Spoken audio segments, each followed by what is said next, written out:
Aleluya.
Todos nosotros hemos visto algunas tormentas repentinas, ¿verdad?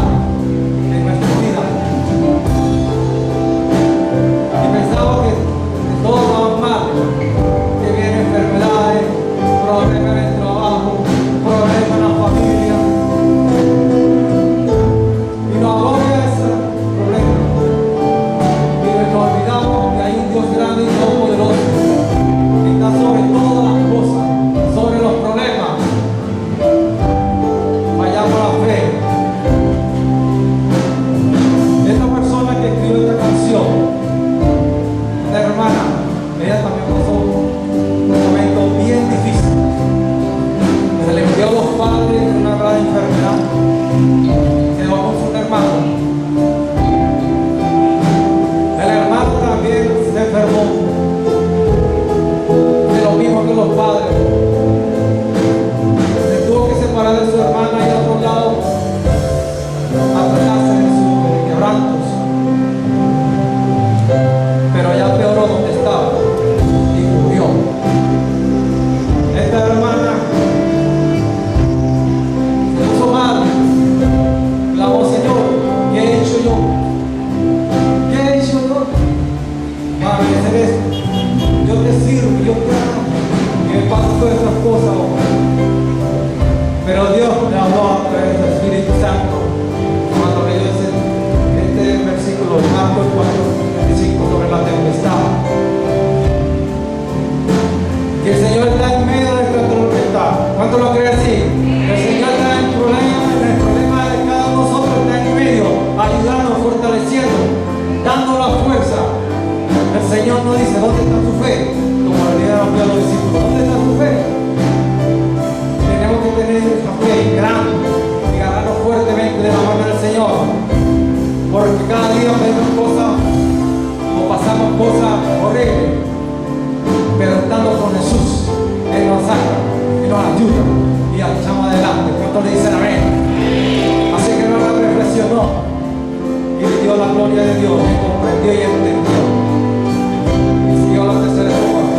Maestro, pasó la tormenta, los vientos nos rugen ya, y sobre el cristal de las aguas el sol resplandecerá. Maestro, prolonga esta calma, no me abandones más.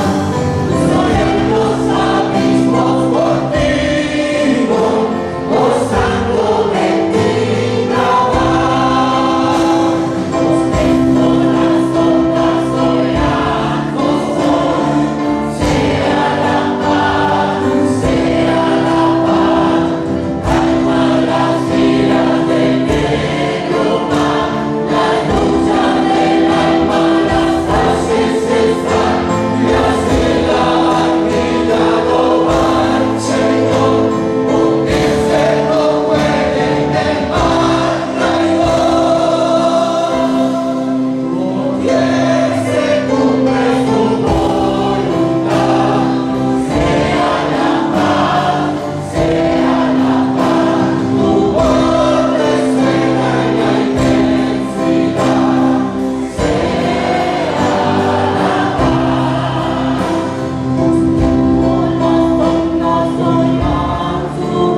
en el capítulo 13 del Evangelio según Juan.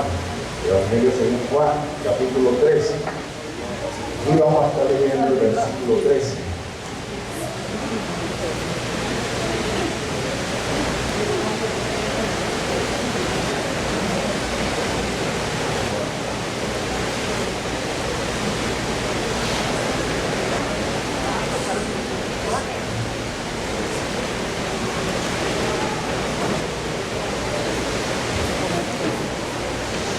La palabra de Dios en esta porción de la Escritura dice lo siguiente: vosotros me llamáis maestro y Señor, y decís bien,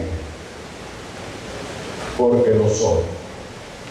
Estas palabras las expresó Jesús en un contexto en el cual hizo algo que era inusual, que no era común. Es más, sorprendió por lo menos a uno de los discípulos, que se llamaba Pedro. En un momento dado Jesús agarró una toalla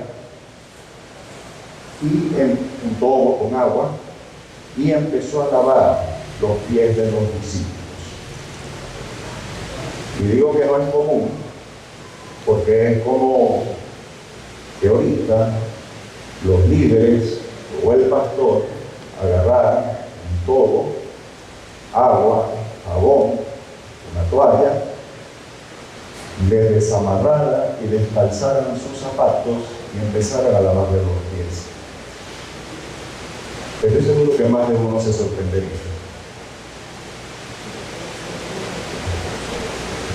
Ok, paréntesis. Los jóvenes de 13, 18 años, por favor, subir a la aula de clase. Y disculpe la hermana que se me olvidó dar ese anuncio. Los jóvenes de 13 a 18 años tienen una clase especial en una de las aulas.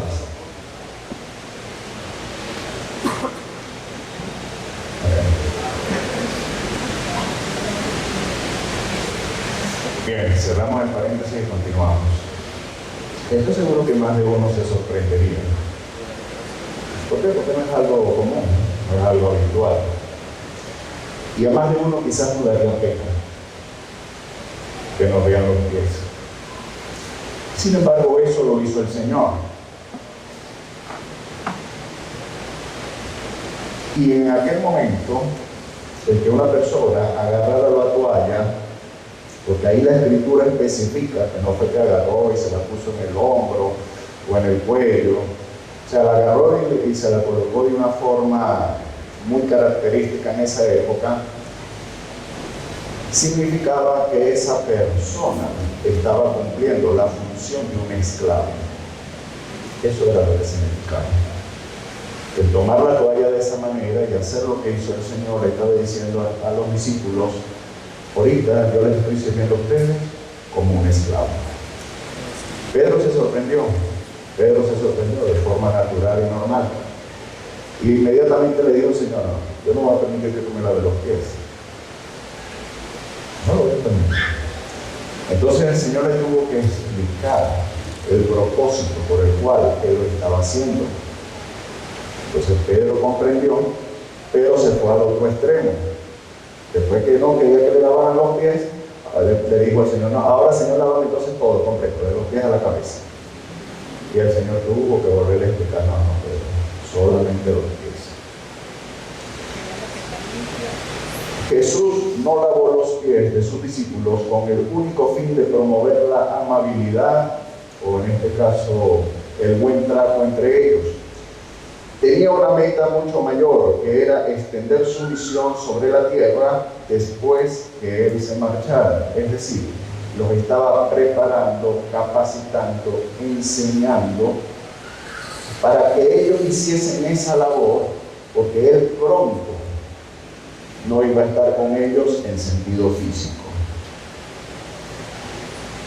Estos hombres o discípulos tendrían a su cargo la tarea de ir por el mundo testificando del Señor, es decir, diciendo: nosotros vimos al Señor, nosotros oímos al Señor, nosotros estuvimos con el Señor y esto fue lo que aprendimos, esto fue lo que Él nos enseñó, esto fue lo que Él hizo con nosotros, y así igualmente nosotros lo vamos a hacer con ustedes. sirviéndose los unos a los otros y a todas las personas a las que le llevasen el mensaje de la salvación. El propósito por el cual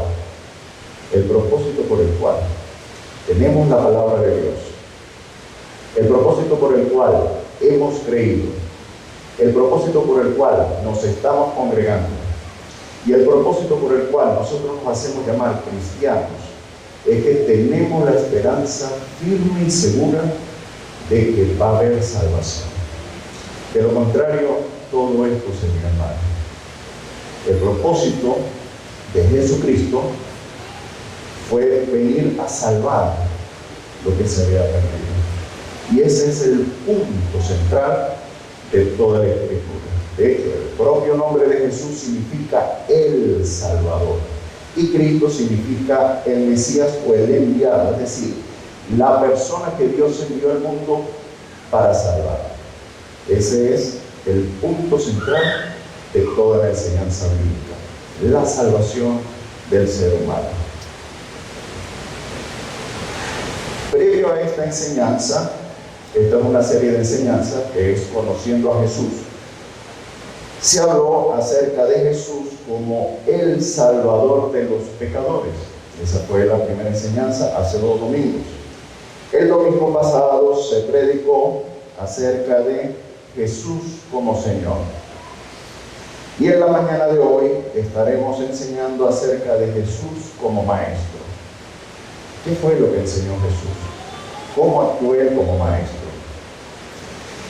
En los primeros versículos que leímos, vimos cómo Jesucristo no fue que le dijo a los discípulos, mire, Pedro, Juan, Jacobo, Mateo y todos los demás, yo ahorita les voy a dar algún ejemplo de cómo ustedes deben servirse, de cómo deben ser humildes, de cómo deben estar por debajo y servirse unos a otros.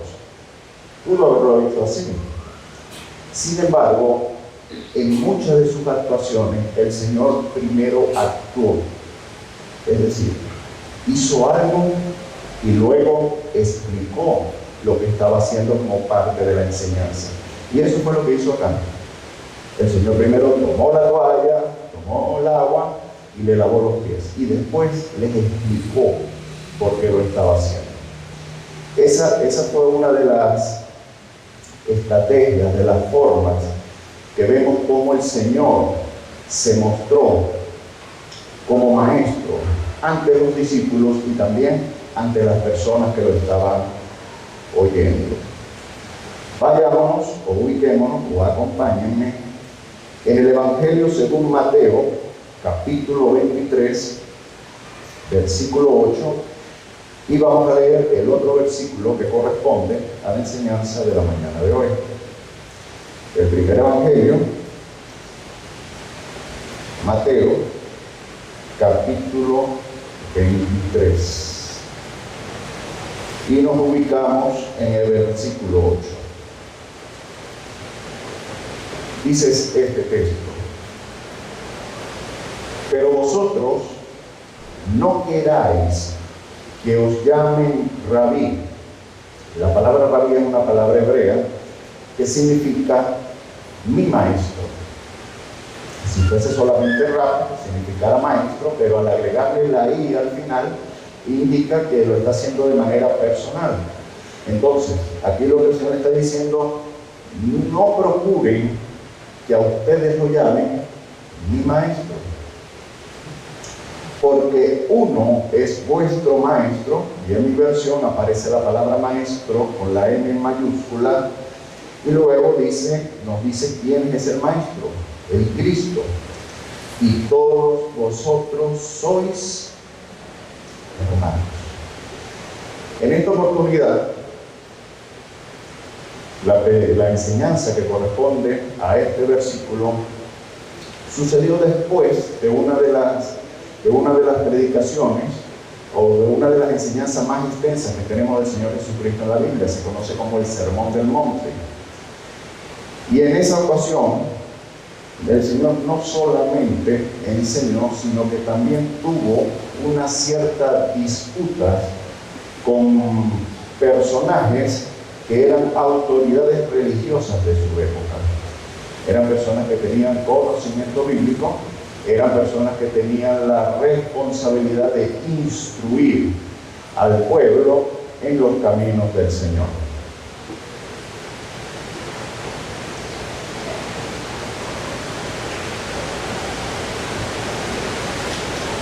Sin embargo, cuando nos ubicamos en el contexto bíblico, vemos unos versículos que pareciera que contradijese esto que dijo el Señor.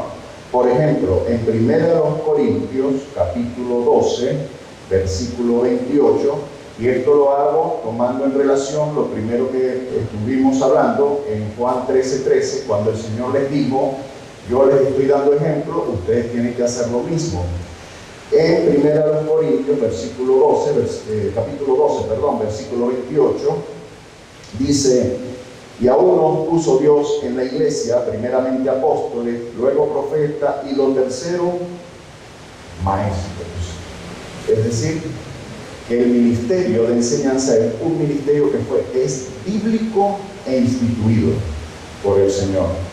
Efesios 4, versículo 11, a partir del verso 11, también es un pasaje paralelo. Dice, y él mismo, así, el Señor mismo, constituyó a unos apóstoles, a otros profetas, a otros evangelistas y a otros pastores y maestros. Es decir, que en la iglesia del Señor hay una figura de liderazgo, hay una figura ministerial que se llama maestro. Sin embargo, cuando leemos el versículo 8 del capítulo 3 del Evangelio según Mateo, nos dice algo que pareciese que fuese contrario. Dice, pero vosotros no querráis, es decir, no procuren, no deseen que os llamen maestros, porque uno es vuestro maestro, el Cristo. Entonces pareciera que hubiese una contradicción. El Señor dice, no anhelen ustedes a que le digan maestros, pero en el Nuevo Testamento vemos que dice que Dios constituyó a unos maestros. Obviamente no es una contradicción. Nos parece a nosotros contradicción por la forma, por nuestra cultura, por nuestro lenguaje y la forma como nosotros entendemos las cosas. Pero en ese momento, las personas que leían y entendían lo que se les estaba diciendo, para ellos no hubo absolutamente ninguna contradicción. Y precisamente para eso es la enseñanza, para conocer, para entender y para comprender lo que no conocemos. Todos, absolutamente todos, hemos sido enseñados alguna vez en nuestra vida. Todos. Nadie aprendió solo. Nadie. Obligatoriamente tuvo que ver a otra persona que lo estaba haciendo, o tuvo que leer, o tuvo que ir a un sitio para que lo capacitaran. Pero nadie, absolutamente nadie aprendió solo. Ni siquiera a hablar. ¿O sí? ¿Por qué hablamos español o castellano? Porque nuestros padres lo hablaban, nuestra familia lo habla, nuestra comunidad lo habla y nuestro entorno lo habla. Si hubiesen estado en otro país, con otro idioma, desde muy pequeños tengan la plena seguridad que hubiésemos hablado otro idioma. Entonces, aprendemos de lo que vemos, de lo que oímos y del que atendemos.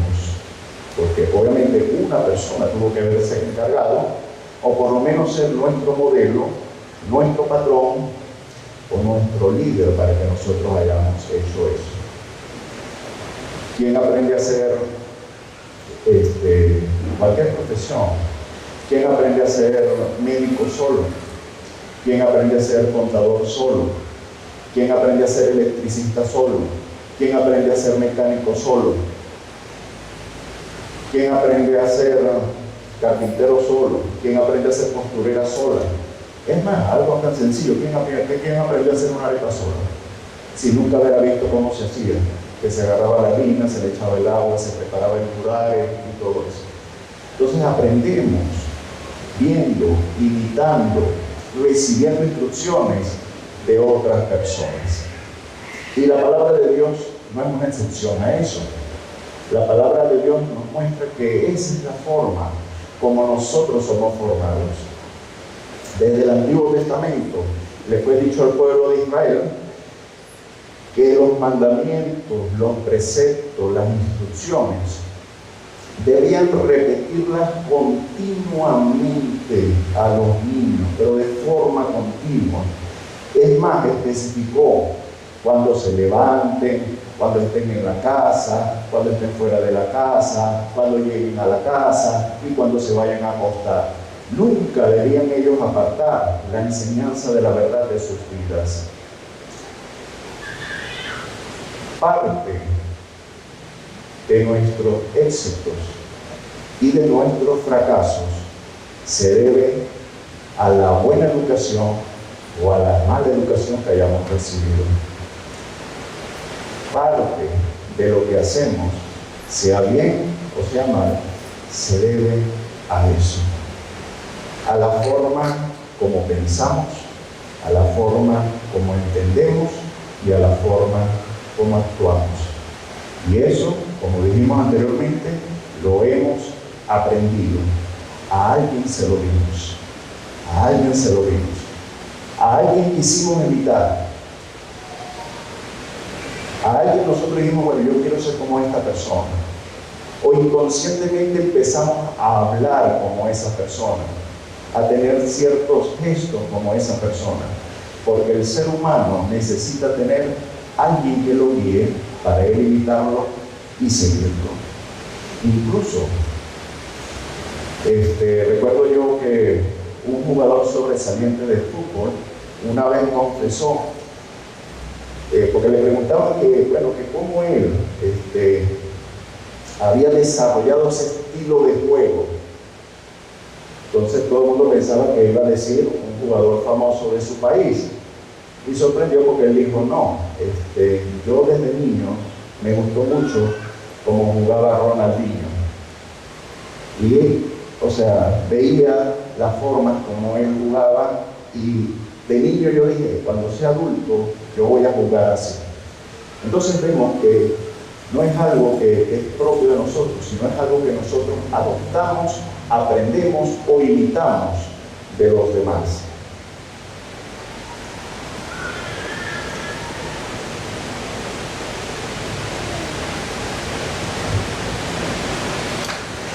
En 1 de Timoteo, capítulo 2, versículo 7, el apóstol Pablo reafirma esta condición de maestro, de ejemplo, de instructor. Dice, para esto yo fui constituido predicador y apóstol, y entre paréntesis, en la versión que estoy leyendo, dice, digo verdad en Cristo, no miento, y maestro de los gentiles en fe y en verdad. Ubiquémonos un poco en el contexto en el cual el Señor dijo que nosotros no debíamos procurar que las personas nos llamen maestros, para entender a qué se estaba el Señor refiriendo. Vayámonos a los últimos versículos del capítulo 22.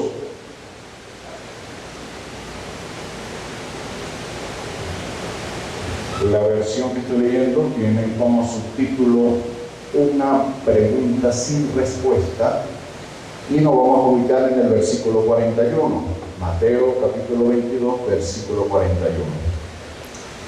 Y estando juntos los fariseos, Jesús les preguntó diciendo, ¿qué pensáis del Cristo? Es decir, de aquella persona que Dios había prometido en el Antiguo Testamento que iba a enviar para salvar a la humanidad. ¿De quién es hijo? Le dijeron, de David. Le está preguntando a personas que tienen conocimiento bíblico. Los fariseos eran un grupo de teólogos, se pudiese decir hoy en día de licenciados o doctores en teología, y se especializaban obviamente en el estudio del Antiguo Testamento. Se diferenciaban de los saduceos en que ellos tenían ciertas creencias espirituales que los saduceos no aceptaban, aunque los dos grupos que pertenecían al pueblo de Israel estudiaban la misma palabra de Dios. Eso pues hoy en día tampoco ha cambiado. Vemos que hay muchos grupos que aunque leen la misma palabra de Dios, creen de forma distinta. Él les dijo, verso 43, pues como David en el Espíritu le llama Señor, diciendo, y aquí cita un versículo que probablemente está en el libro de los Salmos, dijo el Señor a mi Señor, siéntate a mi derecha hasta que ponga a tus enemigos por estrado de tus pies.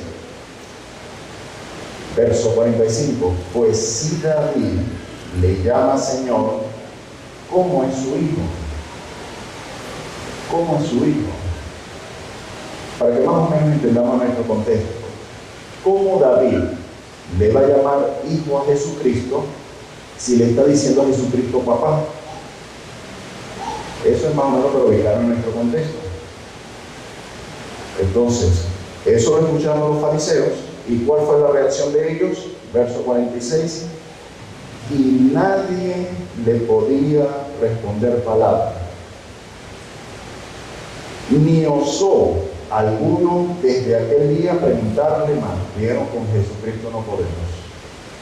Definitivamente su doctrina, su conocimiento, su forma de entender la Biblia es superior a la de nosotros. Y esto lo hizo el Señor de forma intencional, porque estas personas eran las encargadas de enseñarle la verdad al pueblo de Dios, en aquel momento el pueblo de Israel. Lo hizo de forma intencional. Y estas personas también habían tratado de poner tropiezo al Señor, haciéndole preguntas incómodas para tratar de ponerlo mal ante el pueblo que él estaba enseñando. Por eso que el Señor lo hizo.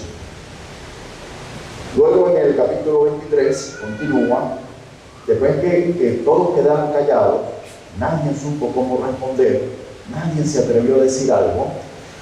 Dice el verso 1 del capítulo 23, entonces habló Jesús a la gente y a sus discípulos diciendo, en la cátedra de Moisés, es decir, en nuestro contexto, en la escuela bíblica dominical de la sinagoga, se sientan los escribas y los fariseos. Así que todo lo que os digan, o sea, todo lo que les enseñen acerca de la palabra de Dios, ¿qué debían hacer? Aceptarlo, guardarlo. Les dicen que lo guardéis. Guardarlo y hacerlo. Es decir, todo aquello que venga de la palabra de Dios. Mas no hagáis conforme a sus obras. ¿Por qué? Porque ellos dicen y no hacen. Y esa era la gran diferencia entre Jesucristo y los escribas, los fariseos, los sacerdotes, los levitas y los sumos sacerdotes de su época. Decían y no hacían. Y precisamente la confrontación que tuvo el Señor con ellos, porque el Señor enseñó que debía decirse, pero debía hacerse también. Es más, él primero hacía, como vimos en el ejemplo de lavar los pies, y luego decía. Por eso la gente dice, este enseña con autoridad. En nuestro contexto, algo muy sencillo. Decían que no se debía beber, pero bebían. Decían que no se debía fumar, pero fumaban. Para que más o menos nos ubiquemos en nuestro contexto. Obviamente, pues eran obras morales a las que el Señor se estaba refiriendo. Pero eso es lo que él le decía. Si ustedes están enseñando esto, lo más lógico y obvio es que ustedes también lo hagan. No solamente que se lo digan y se lo exijan a las personas que lo están enseñando. Porque el maestro es aquel que enseña con su ejemplo, que es alguien que es a seguir, un ejemplo a seguir. Verso 4, porque atan cargas pesadas y difíciles de llevar. Los escribas, los fariseos y los saduceos Ellos idearon una forma para que la palabra de Dios, o en este caso su explicación, se mantuviese con el tiempo. Ellos sabían que ellos iban a pasar, iba a venir otra generación, etc. La palabra de Dios por un tiempo se estuvo transmitiendo de forma oral, luego pasó a forma escrita. Entonces ellos trataron de generar un manual de doctrina para que las futuras generaciones entendieran de cómo se debía entender y aplicar la palabra de Dios. Es por eso que surgen ciertos libros pedagógicos en la parte judía, como el Humash, como el Midrash, el pequeño Midrash y otros escritos. Y todos ellos son sencillamente interpretaciones de lo que dice la palabra de Dios. Por lo menos en el Midrash, si mal no recuerdo, cuando estudié esa materia, había una instrucción de cómo se debía educar al niño. Cómo se debía educar al niño. Y eso tenía su protocolo y su proceso. ¿Ok? Totalmente distinto como nosotros lo hacemos hoy en día. Recordemos que la educación tiene 3 niveles. Está primero la educación familiar, ¿okay? La primera educación. Luego viene la educación secular. Y luego viene la educación espiritual. Sin embargo, la educación espiritual es superior a la educación secular y a la educación familiar. Es más, debería regir esa educación. Un teólogo llegó a decir que decir educación cristiana no era redundar, que se debía decir solamente educación, ya que si el cristianismo es la verdad, entonces la educación basada en la verdad es la verdadera o buena educación. Por lo tanto, una educación que no esté basada en la verdad, que no esté basada en los principios bíblicos, que no esté basada en el cristianismo, por lo tanto, es una mala educación. Entonces él decía, educación cristiana es como redundar, no, digamos educación, o educación bíblica, o educación basada en la verdad. En la época de Jesucristo no existía educación secular, es decir, no había escuelas, ni colegios, ni universidades donde las personas aprendiesen un oficio. Entonces, ¿de quiénes aprendían? Literalmente de sus padres. Es decir, que estaba solamente la educación familiar y la educación espiritual. Todas las personas obligatoriamente aprendían el oficio de su padre. Es por eso que Jesucristo fue carpintero antes de iniciar su ministerio. ¿Por qué Jesucristo fue carpintero? Porque José era carpintero. Los sacerdotes eran sacerdotes porque sus padres habían sido sacerdotes. Incluso los que cantaban o tocaban instrumentos musicales lo hacían era porque sus padres lo hacían anteriormente y tenían la responsabilidad de capacitar a sus hijos en esa labor para que ellos siguiesen el trabajo que ellos habían iniciado. Entonces, cuando vemos el contexto de los versículos que estamos viendo, notamos algunas diferencias en cuanto a lo que nosotros entendemos hoy en día. Hoy en día tenemos una educación familiar cada vez más delegada a la parte secular. Procuramos que nuestros hijos sean cada vez más educados en las escuelas y menos en la casa. Y tenemos también una educación espiritual, que es la que recibimos en las congregaciones. El verso 4 del capítulo 23 de Mateo dice: porque atan cargas pesadas y difíciles de llevar y las ponen sobre los hombros de los hombres, pero ellos ni con un dedo quieren moverlas. Antes, verso 5, hacen todas sus obras para ser vistos por los hombres. Es decir, que ellos enseñaban con el propósito de ser, quizás no famosos, pero sí de tener cierta influencia sobre la población. De decir, oh, este es el maestro, este es el líder. Pues ensanchan sus filacterias, pero el Señor decía, no solamente quiero eso. Ok, está bien, ok, hagan la casa en cuestión. Los fariseos la hacían más grande para que dijeran, wow, este sí es espiritual. Es como que yo trajera una Biblia más grande o más llamativa de la que tienen ustedes. ¿Ok? Pero el Señor decía, eso no es lo importante. Lo importante es que hagas lo que está bien. Así sea pequeña la Biblia que tengas. Eso lo hicieron, eso era parte del midrash, de las instrucciones que ellos daban a la población para supuestamente cumplir la palabra de Dios.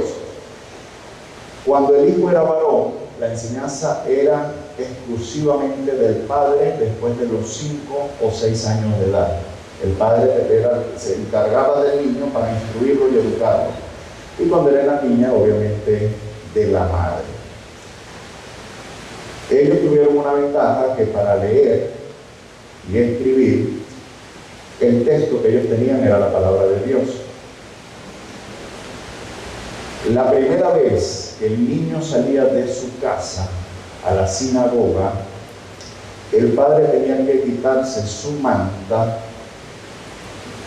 colocársela alrededor del rostro del niño, es decir, cubrir sus ojos para que el niño no viera absolutamente nada. Agarrarle la mano, abrir la puerta y llevarlo hasta la sinagoga.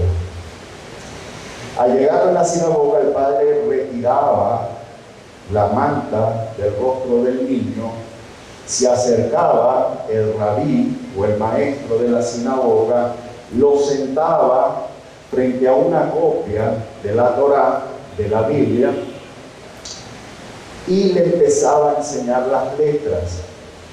Y cada vez que el niño decía una letra correctamente o la aprendía, tomaba un poco de miel y se la untaba en la boca. Y le decía al niño repetir las siguientes palabras, que eso está en el libro de los Salmos. Cuán deliciosa es para mí tu palabra, más dulce que la miel. Y esto no se lo hacían cada vez que el niño aprendía algo nuevo para aprender a leer y escribir. Fíjense lo pedagógico que ellos eran. La importancia que ellos le daban a la educación. Es por eso que tenemos personajes que sobresalen muy por encima de nosotros habitualmente.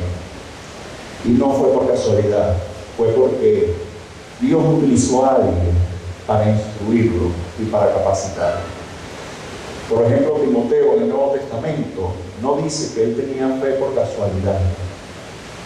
La palabra de Dios dice que primero estuvo en su abuela, luego su abuela se la comunicó a su madre y su madre se la comunicó a él, pese a que el papá era inconverso. Pero la palabra de Dios sobrepasa cualquier otra enseñanza. La luz siempre sobrepasa las tinieblas. Igualmente en el Antiguo Testamento vemos personajes realmente sorprendentes. Moisés no fue líder por casualidad. Luego de todo lo que pasó con su nacimiento y que lo salvan de una manera milagrosa, Dios se encargó de que la propia mamá de él lo educara en el palacio de los egipcios. Y obviamente, en un momento determinado de su vida, le dijo: tú no eres hijo de la princesa o de la hija del faraón, tú eres mi hijo, tú eres un hebreo, tú eres un israelita, tú no eres un egipcio. Esta es tu personalidad. Así debe ser tu forma de ser. Para eso Dios nos trajo a ti. Y en un momento de su vida no aguantó más y tuvo que defender a uno de sus paisanos que estaba siendo maltratado por un egipcio. Y a raíz de ahí comienza la historia de Moisés. Pero no se dio por casualidad, él tuvo una formación. Lo mismo José, lo mismo David, lo mismo Esther, lo mismo Gedeón, lo mismo Sansón, lo mismo Salomón. Ninguno de ellos se hizo solo. Alguien estuvo antes de ellos para enseñarlo, para cuidarlo, para dirigirlo por el camino que ellos debían andar. ¿Quién lo dirigió a usted? ¿Quién le enseñó? Usted es lo que es a cuenta de quién. ¿Se hizo solo? De alguien tuvo que haber aprendido. Y al final de la enseñanza, la palabra de Dios nos muestra a quién nosotros debemos de ver por encima de todo lo que nosotros hemos vivido. Culmina el versículo 5, y extiende los flecos de sus mantos. Eso era otro simbolismo que ellos utilizaban. Verso 6, y ama los primeros puestos en las cenas y en las primeras sillas en las sinagogas. Es decir, ellos ocupaban siempre los primeros puestos en las congregaciones, en las iglesias, y las salutaciones en las plazas. O sea, querían que la gente los saludara. O sea, les gustaba sentirse importantes. Y que los hombres lo llamen rabí, rabí, mi maestro, o mejor dicho en nuestro contexto, mi ejemplo, mi ejemplo, mi ejemplo a seguir. Pero, verso 8, vosotros no hagan como hacen ellos.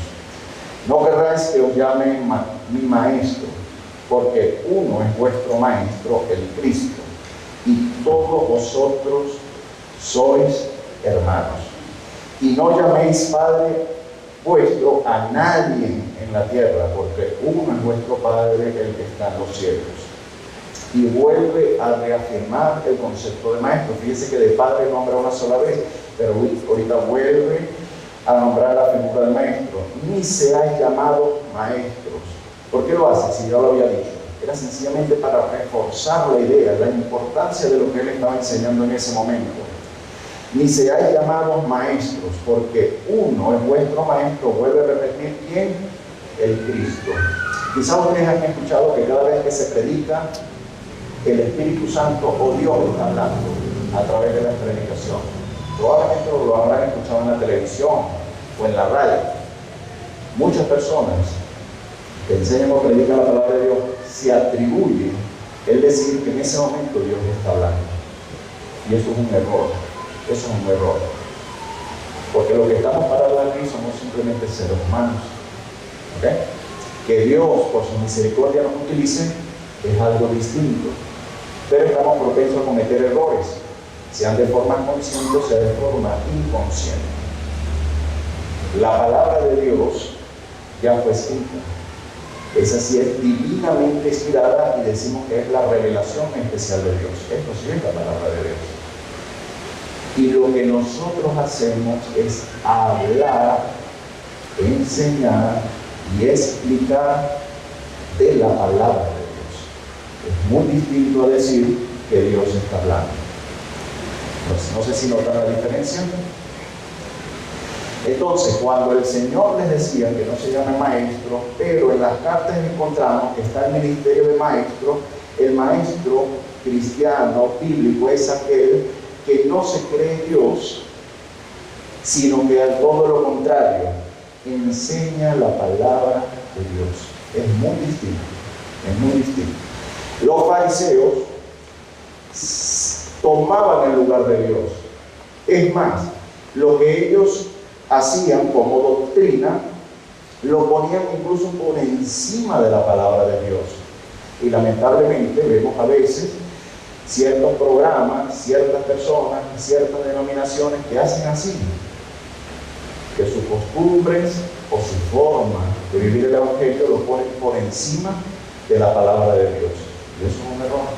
La palabra de Dios es esta, y está por encima de cualquier interpretación o creencia humana. A eso se refería el Señor cuando le decía: no se parezcan a ellos, no se hagan llamar mi maestro, ocupando el puesto que solamente le pertenece a Jesucristo. Versículo 11: el que es el mayor de vosotros sea vuestro siervo, porque el que se enaltece será humillado, sea en esta vida o en la próxima. Y el que se humilla será enaltecido.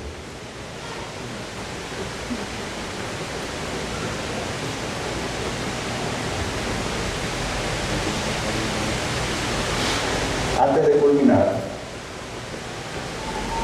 permítame leerles Hebreos capítulo 12, versos 9 al 10. Obviamente alguien nos enseñó. No somos los que somos por pura casualidad. Alguien hizo la función de papá, alguien hizo la función de mamá, quizás mamá hizo la función de papá y mamá al mismo tiempo, pero alguien hizo esa función. No estamos aquí por casualidad. Sabemos que hay una enseñanza familiar, sabemos que hay una enseñanza secular, de la cual nosotros aprendimos un oficio, pero también hay una enseñanza espiritual, que es la más importante. Y este es un versículo un poco fuerte para nosotros en nuestra cultura y en nuestro contexto, pero muy importante. Dice el versículo 9 del capítulo 12 de la carta a los Hebreos: por otra parte, tuvimos a nuestros padres terrenales, todos, así han sido progenitores solamente, pero todos nacieron de la unión de un hombre y una mujer, que nos disciplinaban. Otras versiones dicen que nos enseñaban o que nos educaban y los venerábamos, es decir, los respetábamos, aunque ahí sí en nuestro contexto es un poco, realmente el respeto hoy en día es un poco menos que hace años atrás. No digo que es sumamente difícil, pero sí la labor y la función de padre y madre es difícil. Y lo digo difícil con la D mayúscula. ¿Ok? ¿Quiénes pueden decir que sus hijos hacen todo lo que ustedes dicen? Y lo hacen al pie de la letra. ¿Quiénes pueden decir que sus hijos los respetan a cabalidad y siguen sus enseñanzas y sus caminos? No estoy diciendo que nunca lo hagan, no. Pero a veces hay que hablar fuerte, ¿sí? Y a veces hay que aplicar disciplina. Por eso digo, la educación hoy en día no es fácil. Anteriormente era un poco más duro. Por otra parte, tuvimos a nuestros padres terrenales que nos disciplinaban y los venerábamos o los respetábamos. ¿Por qué no obedeceremos mucho mejor? Y aquí le está hablando a unas personas que eran del linaje de los hebreos. Los hebreos, esta carta estaba dirigida a creyentes cristianos que venían del judaísmo, que eran parte del pueblo escogido de Dios por linaje. ¿Okay? No era cualquier gentil o cualquier persona ignorante de las Escrituras, no. Eran personas que habían sido educados en un principio con la palabra de Dios, pero que luego fueron reafirmados porque creyeron en Jesucristo. Y a estas personas les está diciendo que ustedes tuvieron sus padres que los educaron de esa manera. Ok, está bien. ¿Por qué no obedeceremos mucho mejor al Padre de los Espíritus y viviremos? ¿A quién pertenece su alma? Ciertamente su madre lo dio a luz, pero al final de su vida, ¿a dónde irá su alma?